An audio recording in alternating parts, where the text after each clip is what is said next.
Hello and welcome to this FLV Global webcast. My name is Liam and I'm the host of today's show. I'm pleased to be spending some time with Genflow founder and CEO, Dr. Eric Lear. Welcome to the show, Dr. Lear. How are you? Very good. Thank you, Liam. Happy New Year, by the way. It's a kind of bitter start for the year with the sudden death of our friend Paul McKillen. All the people, the audience, I assume, know Paul McKillen. He was a big supporter of Genflow. His sudden death was a sad news for all of us. I first worked with Paul, and like many of people of your audience know, it was very difficult to work with Paul without becoming his friend, and like many others, I became his friend. Paul was a brilliant mind, a person with a vision, especially had a vision for Genflow.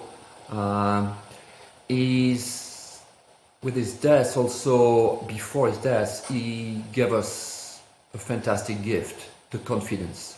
I remember being frustrated by our share price being low with the current economic situation, and he has this vision of a price at 40, not at 2.5 like it is. And when I was frustrated that we were publishing good news and the share price was not going up, he was so confident and he was saying, just keep on working, the fundamentals of the company are good, you will get there, don't worry. Now everything is driven by macroeconomics. Keep on working, you're on the good path, it will happen. So that's a fantastic gift of confidence that Paul left us, and I'm very grateful to him for that. All I can say, with my condolence to his family, of course, is the fact that we will work harder at Genflow to honor his memory and to make his vision of Genflow at 40p a reality as soon as possible. Sorry for that, but it's something I had to say before we start the interview. No, absolutely. Wonderful words, and I'll make sure those words are passed on to his family as well. So thank you very much for that. Just before I get into the main body of my questions today, I just wondered if you had a couple of words on 2022 and how that shaped up for Genflow Biosciences. Yeah, 2022 was a rough year for our share price, but on the opposite, and it's kind of it's frustrating for us because the science is moving forward pretty well. We had new patents, we had new grants. Grants are important because it's non-diluting funding, but it's also validation. So when you get grants from Belgium, when you get grants from Estonia, from the European, it's always a validation of the quality of science. So this opposition between a share price that has been driven by macroeconomics to a low price, lower than the IPO, and the progress we've done in terms of science, in terms of new IP, in terms of new publication, good progress on the experiments is kind of still difficult to manage for us. Now let's look at 2023. 2023 should be a good year, whatever macroeconomics. We're still progressing a lot in terms of science. We strengthen our collaboration across the Atlantic with prestigious US centers. We have also multiple collaboration with different labs in Europe, and all those collaborations are now coming to produce results that will translate into a first interaction with the authorities, with the European Agency for Medicine, and that will be a major milestone for 2023 because we will have a better understanding of what will be the rule of the game to get to clinical trial. But all those collaboration will also translate into in vivo proof of concept. So we will show that our product is working in a living organism, not only in cells or organoids. We'll have new patents, we'll have new publication coming. We'll have also new indication. You know, we had a focus on Werner, but we discovered that we had a fantastic opportunity to develop our gene therapy also in NASH. NASH is a major unmet need, you know, fatty liver that can lead to cirrhosis and hepatoma. And we have now the means to act on NASH, not only on the fibrosis, not only on the steatosis, the fat accumulation, the inflammation, the fibrosis, and the cancer suppression. So we are quite excited to continue working hard on 2023, and our shareholders should expect some good news for 2023. Perfect, which leads me nicely onto my next question of what are the key developmental milestones for 2023 and what do you anticipate these will do for the company profile? Okay, first we have a few findings from the experiments that we translated into patent applications. So new patents solidifying our IP position, making more diverse so we don't depend on one patent. If everything depends on one patent, then if someone infringes that patent, and it always can happen, you're in trouble. But now we are really increasing the size of our patent family, and that's a risk mitigation, that's a factor that's extremely important for the development of the company. We have more publications. More publications mean it's not publications in, it's publication with peer-reviewed journals. High quality journals. That means it's more recognition from the community, and by extension it's more recognition from the pharma industry, and we got more and more attention from the sector of longevity get more and more attention from the pharma industry. So to have publication is also very important, to be on the radar screen of the major pharma who wants to acquire and a longevity biotech company to enter this new market opportunity.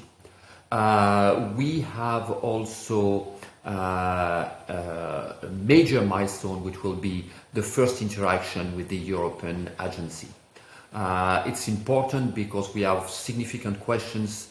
We want to use organoids rather than animals to demonstrate our efficacy. We need to ask permission and negotiate with the European agency on that topic, and their response will be very important because it could impact on the speed of development and on the cost of development. So I hope we'll get some good result from the European agency, and I hope this will translate again in advancing faster toward clinical trial in human, which is the ultimate catalyst to unlock the valuation of the company. Okay, thank you. Who is your main competition and how do you differentiate from them? That's an interesting question, and my answer will, it's not that I don't want to answer your question, but the direct competition does not exist. We have to understand that aging, like cancer, is a complex, multifactorial process. It's what that means is the fact that, like in cancer, there won't be one company coming with a magic bullet to solve cancer. Solutions will come from multiple companies. So we don't see the other companies are direct competitors. And that's one of the beauty of the sector of longevity. There's a lot of collaboration. When I go to conferences, we don't hide stuff vis-a-vis our competitors. We really collaborate because we understand that what we do will not be the only magic bullet. Most likely, the anti-aging treatment will be a combination of different approaches because of the multifactorial aspect of the biology of aging. Now, you said what differentiates us? What differentiates us is we are gene therapy. So with gene therapy, you can expect to have more dramatic results than when you do repurposing or when you use small molecules. Also with sirtuin 6 centenarian variant we are using, which is the base of our therapy, we will also, it's reasonable to think that we act on multiple factors of aging. So we are not like certain companies just focusing on one of the 9 hallmarks of aging, but working on several hallmarks of aging. So most likely to have a more complete answer to the aging problem. Thanks very much. What is your view on the ethics behind the availability and affordability of the anti-aging drugs? Will aging be the cure of the poor in the future? Yes, that's an issue. Most of the longevity companies are based in the US and the Silicon Valley, and therefore it's associated with billionaire from Silicon Valley. And there's a perception that and if you use sophisticated tools like gene therapy, this will be reserved for the few billionaires who could afford the gene therapy. First thing I would like to point out is don't think about gene therapy as a product that's been approved like Luxturna. Luxturna, $2 million treatment. You're blind, you can see again, the cost is $2 million. You understand that it's quite expensive and it's not for everyone. But gene therapy has evolved tremendously, and the Moore law apply to gene therapy. And now people have to understand that gene therapy is not only those $1 million therapies, but the cost of our therapy, for example, will be most likely lower than that, very much lower than that by a factor 1,000. That means what we want to achieve is a therapy that will be for everyone, and it's extremely important. And we will demonstrate a cost benefit. Our objective is to increase health span by not only by delaying the aging process, but also by preventing the age-related disease, type 2 diabetes, cancer, neurodegenerative disease. So this impact on age-related disease will benefit the society, because the cost, you understand that the cost of treating an Alzheimer or treating a diabetes or treating a cancer or treating a cardiovascular disease after a stroke is tremendous. And we will be cost effective, and that will be a therapy for everyone. It's extremely important for us. That actually genuinely makes sense, and the savings that can be made globally on this kind of therapy, it just makes so much sense that to help people age gracefully saves money, doesn't it? I mean, that's the bottom line.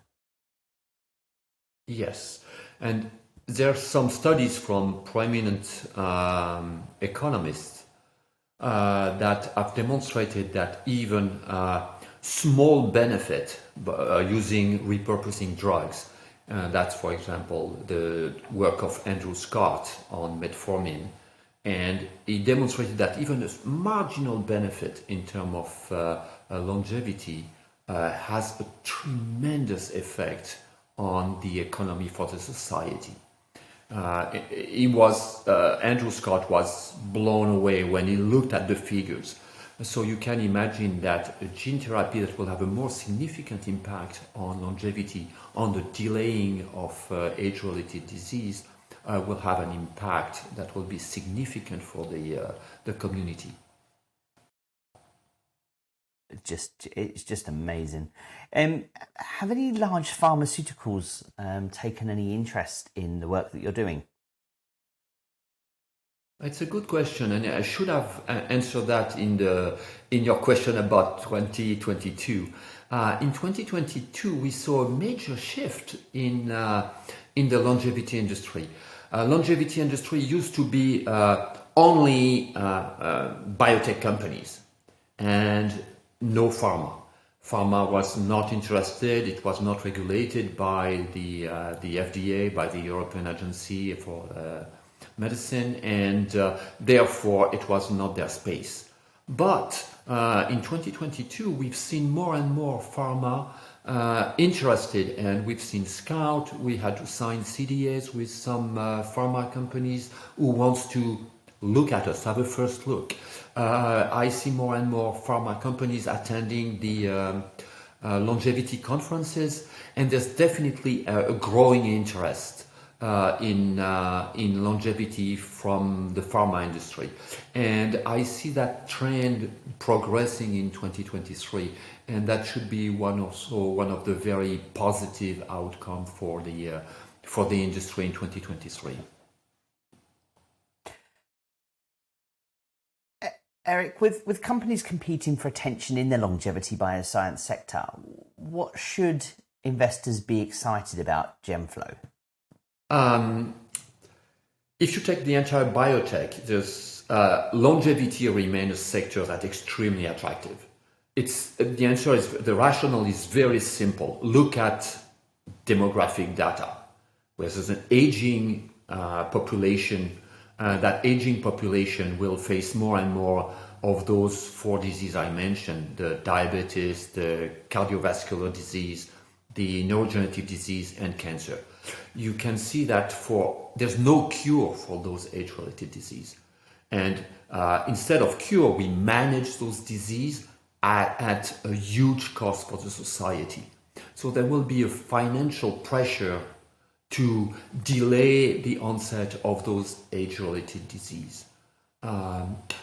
So definitely investing in longevity for me, it's a no-brainer, because if something should move in the healthcare, and when I say healthcare system, it's not healthcare now, it's sick care. We wait for you to be sick. We wait for you to have an Alzheimer to treat it, and we don't treat it. We don't manage it very well. But we said, okay, wait for you to have really some memory loss, and then you will cost us a fortune, because we will need someone behind you all the time. Same thing with cardiovascular.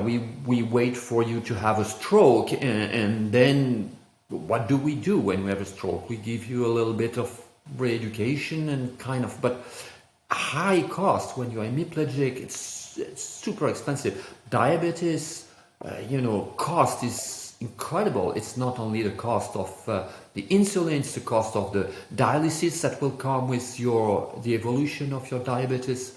And I'm not talking about cancer. So right now we see an extension in the life expectancy, but we don't see an extension in the health span. That means, yes, we will live longer. I will live 10 years longer, but if in those 10 years I have to go through 2, 3, 4 chemotherapy for 3 different cancers, is that a real gift? Is that something that we want?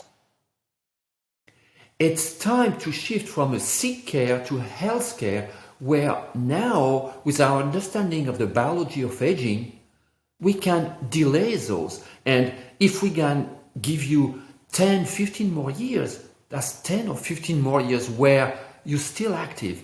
And when I say still active, I don't mean free of Alzheimer, free of cancer, but also with no mobility issues, keeping your muscle mass, keeping your cognitive abilities, keeping your immune system responding to vaccine.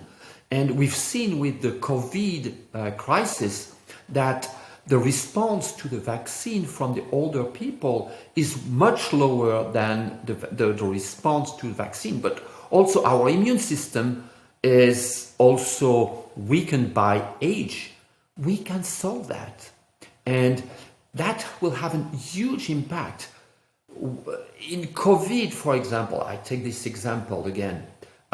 We focused on the virus. Fine, it was what we had to do. But keep in mind that infection is a dance between a virus or any kind of pathogen and a host. And we didn't look much at the host. The priority was to look at the virus. We forgot the host. Why some people die from COVID and why some people are asymptomatic? That's a key question. Why do old people die and not the young? There's something to do on the host now. It's time. We reacted on this, but there will be more infection.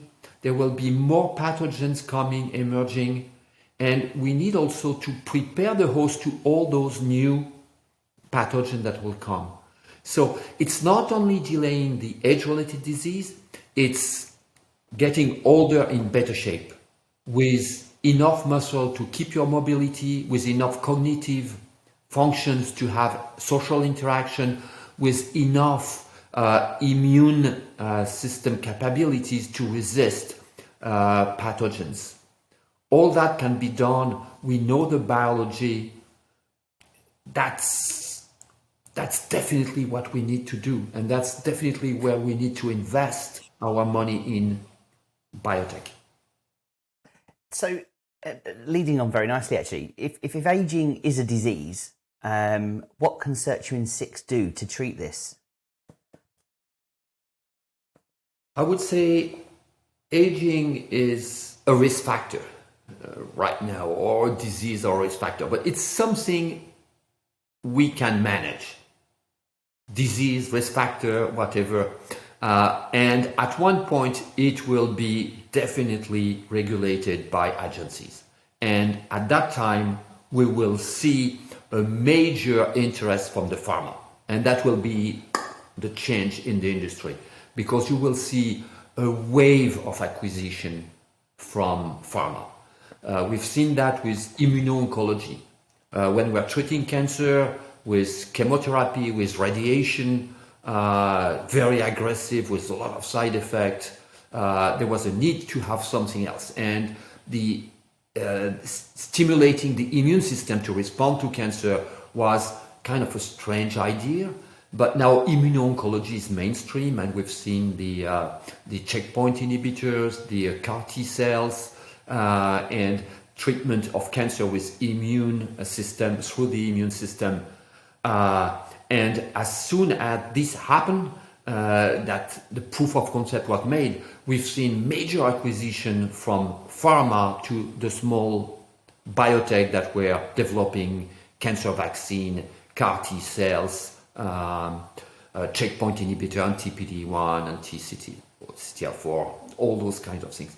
We will see the same shift as soon as there will be a proof of concept, as soon as the regulators will accept that this is aging is something we can treat and should be considered as, call it a risk factor, call it a disease, something regulated, then you will see a major wave of acquisition from pharma, exactly as we saw this major wave of acquisition in cancer.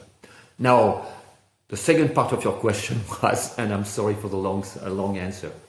No, not a problem. Sirtuin, thank you. Sirtuin 6 is an old friend of longevity. A lot of publications. Some people try to do Sirtuin 6 modulators, and very brilliant mind like David Sinclair. Didn't really work. The sirtuin is part of a large family of genes. Sirtuin 6 is particularly interesting because it's a short gene that codes for one protein only. So that's something you can deal. On the other hand, you have Sirtuin 1, Sirtuin 2, large genes, multiple function, not druggable because it's too complicated and you will have some side effects when you have too many, functions. At one point, some will be good, some will be bad. But here we have one function, DNA repair. Sirtuin-6 is a major gene, epigenetic regulator gene. So a major gene in the maintenance of DNA and therefore in the process of aging, regulating aging. Our approach is not only to use sirtuin-6 or to go for sirtuin-6 modulators. It failed. It's difficult. It's not possible. So we use these gene therapy tools to provide extra copies of sirtuin-6. But not only we take the wild type sirtuin-6, the one that most likely you and I have, but we identified with Albert Einstein School of Medicine and with University of Rochester, New York, a variant of sirtuin-6 that you find only in centenarian. If you die before 100, you won't have this mutation on sirtuin-6. It's a small mutation, and this small mutation, in fact, there's two mutations, and we combine those two, gives a better ability to the gene sirtuin-6 to repair DNA, and that translates into a better epigenetic regulation from this gene. And what we've done now in the preclinical is extremely promising. We've seen major results, so we have very high hope with this approach. How can you make life more livable as we grow older? And which are those signs of aging that you're hoping to slow down and reduce as this develops? Mm-hmm. What we can do will evolve a lot with time. There's different approaches. Right now, available is the toolkit is relatively small. It's mostly lifestyle change, sleep, good diet, caloric restriction, these kind of things. Avoid doing stupid things like smoking and taking a lot of alcohol. Things. Okay, so lifestyle. That's what has the most impact. But there's a lot of people developing different solutions. There's one group of companies and labs and research groups that are focusing on repurposing existing drugs. So they take metformin, they take rapamycin, and those have an impact, definitely an impact on aging. And they will be available very soon. That will be a marginal benefit, but still very interesting.